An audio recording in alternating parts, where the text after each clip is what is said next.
Hello everybody and welcome to Brain Attack Music Channel.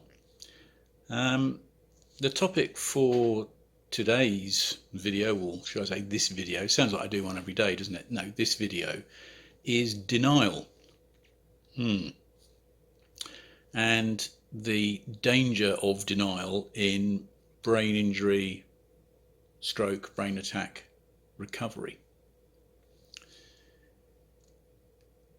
I speak from experience because I, for some time, was in denial about many of the things that happened to me.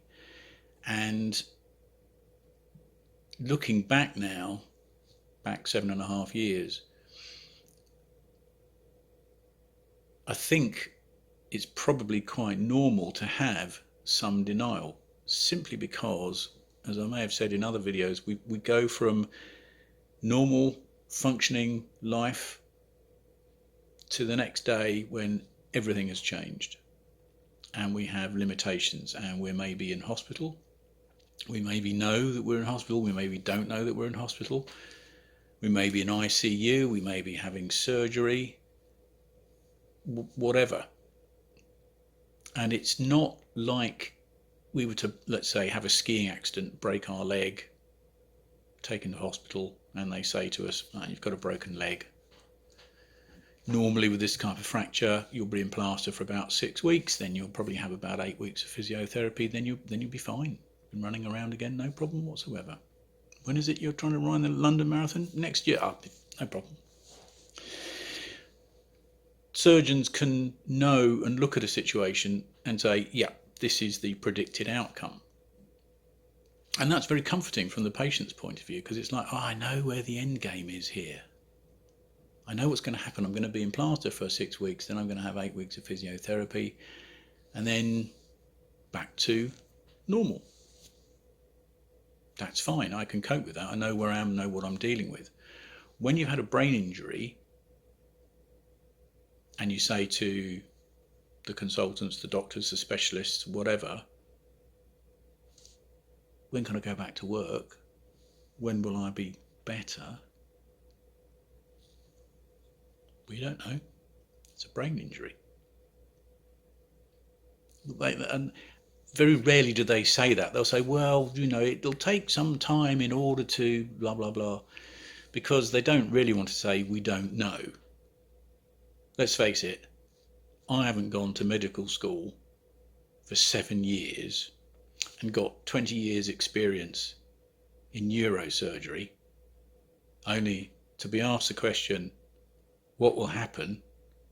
And then to go, well, I've had 7 years in medical school, 20 years in surgery, I'm a professor in blah, blah, blah, blah, blah. To answer your question, I don't know. It's more likely to be, well, I had 7 years in medical school, 20 years of this, that, and the other, professor in here, written a paper here, British Medical Journal, blah, blah, blah, blah, blah. In the best of my opinion, what I would say is, and you hang on to that, then whatever these guys say, you hang on to, because that becomes gospel, that becomes fact. And the reality is, with a brain injury, we don't know. My wife had this after my brain surgery. I was sitting up in ICU and she was saying to me, do you know where you are? No. Well, you're in John Radcliffe Hospital in Oxford. You've had brain surgery. You've had a stroke. Oh, okay. And she'd chat away. 5 minutes later, I said, where am I? Like, in John Radcliffe Hospital in Oxford. Oh, why is that then? Well, you've had a stroke. You've had brain surgery. You're, oh, okay. We chat away, apparently. I can't remember this.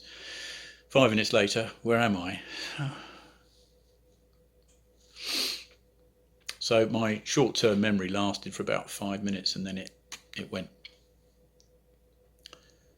So my wife, quite rightly, said to the specialist there, look, his memory, he can't really remember stuff. 5 minutes and then he's all over the place. And, when will his memory come back? Fair question. And she luckily got a straightforward answer from the consultant who said, we don't know. So you might be like this permanently. It's possible. We just We don't know. It's time. Time will tell. So the whole business about denial is you've gone from point A to point B, which is a fairly drastic change of personal circumstances. But in here, you're still thinking, be back at work. Got to get back at work. All these weird things. Oh, I need to send an email to so-and-so about that gig, or I need to let the school know they need to get somebody in to cover for me until the summer holidays. Or all these things are going through your head, as opposed to dealing with the here and now and understanding what the situation is. So I guess it's a bit like a kind of grief curve, processing somebody's loss. I know when my father died, when I was 16, I told myself that actually he'd been taken away by the security services because he had a special job to do for MI5. Now, the other part of my brain was going, he's dead. He ain't coming back anywhere. But there was a part of me, as part of the dealing with the loss and accepting the loss and understanding the loss, that was saying, well, actually, maybe not. He was such a fantastic man, such a good guy. Maybe, yeah, that's what it is. They've squirreled him away and taken him somewhere because he's got a special job to do, and then he'll come back. So sometimes things in life are so profound we can't process them. And so we enter a state of denial. There might be a parallel at the moment. There might be, I don't know, a world leader somewhere. I'm talking to you now, it's November the 24th, 2020. Just thinking there might be a world leader somewhere who's in a bit of denial about his current circumstances. Not really being able to face up with to them, pretending that actually stuff that's going on isn't actually going on, it's all fine, it's all good. So it happens, this denial thing. The worst case scenario for me was when I left hospital, I received a letter saying, oh, you've been referred to us. This was the Oxford Centre for Enablement. You've been referred to us for physiotherapy, occupational therapy, and clinical psychology. And I looked at this letter and I said to my wife, I don't need to see a psychologist. I'll have a bit of fun with them. What an arse I was to say that. What an arse. In my defence, I didn't understand the situation that I was in. But that's not much of a defence, really, to be honest with you. Luckily for me, I couldn't see the clinical psychologist straight away. There was about a 6-month waiting list. So by the time I got around to see the clinical psychologist, a guy called Peter, I'd had 6 months to kind of, actually, I'm in a bad way. This isn't going to be something that I'm going to resolve overnight. It's taken me ages to actually get to pick my feet off the ground and walk properly, and I still have to walk with a stick, and I've seen my scans now, my God, and I've had the holes drilled in here, and got a scar down the back, I've had a bit of a skull taken out, and I've had my 3-month review with at the stroke clinic, and I've seen all my scans, and they've gone through everything with me, and it's like, hell's teeth, this is it. And my wife and family telling me, well, we thought we were going to lose you at one stage when they wheeled you down to the operating theatre, and you were in there for 6 hours, having holes drilled in your brain and bits of your skull cut open. So I'd had 6 months to process, come to terms with, begrudgingly accept that's what the situation was. So by the time I saw Peter, and I'd also had my meltdown in the fMRI scanner, which is another video that you can see somewhere. I honestly can't remember if I've uploaded it or whether I haven't, or whether it is to be uploaded or whatever, but at some stage there will be on this channel a video about my meltdown in the fMRI scanner. and I'd had a fall, and I'd nearly had a fall, all these various things. My eyes were a bit better, but I still had the double vision thing going on, and it was kind of like, yeah, the September for getting back teaching at the schools I was teaching in had long passed and gone. What I'd had in my head about gigging at probably October time, that had passed. We're talking now, we're in the next year, we're in probably, I think, January or February 2014 when I saw Peter for the first time. So I'd had 6, 7, 8 months to process and experience the new me and what that meant. So by the time I saw Peter, I was a little bit more humble, probably still in denial a bit, because I remember him talking to me about, well, maybe rather than think about going back to work full time, Andy, you maybe think about going back to work part time. And he was just trying to land me softly from the, actually, mate, you ain't never going to go back to work. You're never going to be able to do that, which is the case.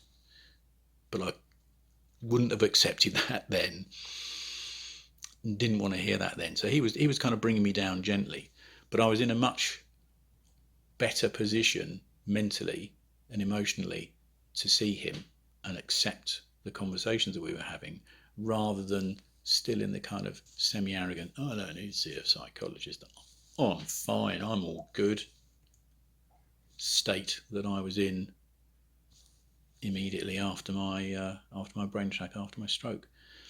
So what I would say to you, if you are a brain injury survivor, and also if you're a family member or friend of a brain injury survivor, is just be aware of the denial pixie. And it's a tricky one, because if you're in denial and somebody says to you, you know, you think you might be in denial, mate, you will deny being in denial. Of course I'm not in denial. We talk about me denial. I'm never in denial, which is kind of what that world leader we were talking about earlier is where he is at the minute. I feel it's like denial. I'm not in denial. What are you talking about? So the denial pixie is quite dangerous. You've really got to take your ego out and dump it over there somewhere and be completely open to what other people are saying to you. And that's not easy when you think you know best, when you think you're in the best position. And very often people looking in from the outside will know us better than we do on the inside.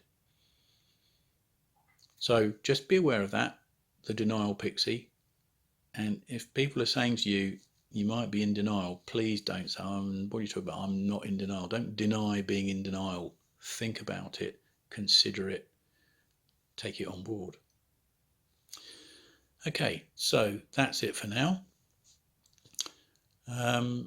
If you wish to learn a bit more about the project, please go to www.brainattackmusic.com.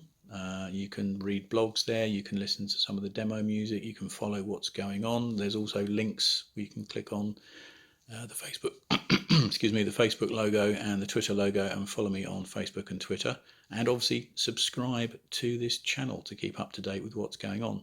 And you can contact me either through social media, or there's an email address on the website, or leave comments below and I'll try and respond. Many thanks for listening. Look after yourselves. Talk soon. Bye for now.